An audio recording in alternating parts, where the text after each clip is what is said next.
Welcome to happy Pavan cooking. இந்த வீடியோவில் நம்ம பார்க்க போகிற ரெசிபி சுவையான எக் கிரேவி. இதுக்கு தேவையான பொருட்கள்: முட்டை, பெரிய வெங்காயம் 1 கப், இஞ்சி பூண்டு, தக்காளி 1 கப், தேங்காய், உப்பு, பச்சை மிளகாய், மிளகாய்த்தூள், மஞ்சள் தூள்.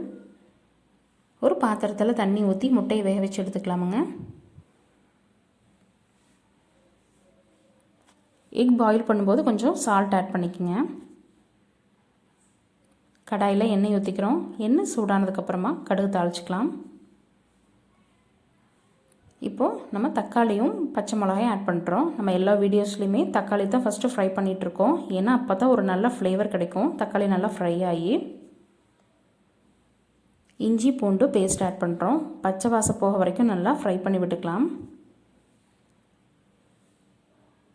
நம்ம பன்னீர் கிரேவி பார்த்துருக்கோம் நம்மளோட வீடியோஸில். அதை விட இது கொஞ்சம் டிஃப்ரெண்ட்டாக இருக்குங்க. ஈஸியாக குக் பண்ணிடலாம். 1 கப் பெரிய வெங்காயம் ஆட் பண்ணுறோம். 1 டீஸ்பூன் மிளகாய்த்தூள், கொஞ்சம் மஞ்சள் தூள் ஆட் பண்ணுறோம். நல்லா ஃப்ரை பண்ணி விட்டுக்குங்க. உப்பு 1 டீஸ்பூன், தேங்காய் பால் எடுத்துக்கலாம்.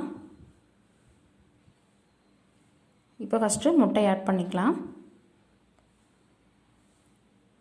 நீங்கள் ஹாஃபாக கட் பண்ணி கூட ஆட் பண்ணிக்கலாம் எக்கை. தேங்காய் பால் சேர்த்தியாச்சு. தேங்காய் பால் ஊற்றுனதுக்கப்புறமா ஒரு கொதி வந்துச்சுன்னா போதுங்க.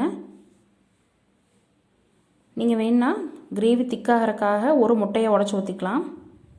கொத்தமல்லி தழை ஆட் பண்ணியாச்சு. எக் கிரேவி ரெடிங்க. இது ஒரு 10 மினிட்ஸில் குக் பண்ணிடலாம். ரொம்ப டேஸ்ட்டாக இருக்கும்.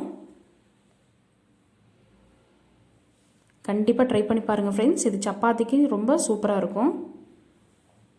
சுவையான எக் கிரேவி ரெடி. கண்டிப்பாக ட்ரை பண்ணி பாருங்கள் ஃப்ரெண்ட்ஸ். நம்ம சேனலை லைக் பண்ணுங்கள், சப்ஸ்கிரைப் பண்ணுங்கள். அப்படியே பக்கத்தில் இருக்க பெல் ஐக்கானை கிளிக் பண்ணிடுங்க. தேங்க்யூ.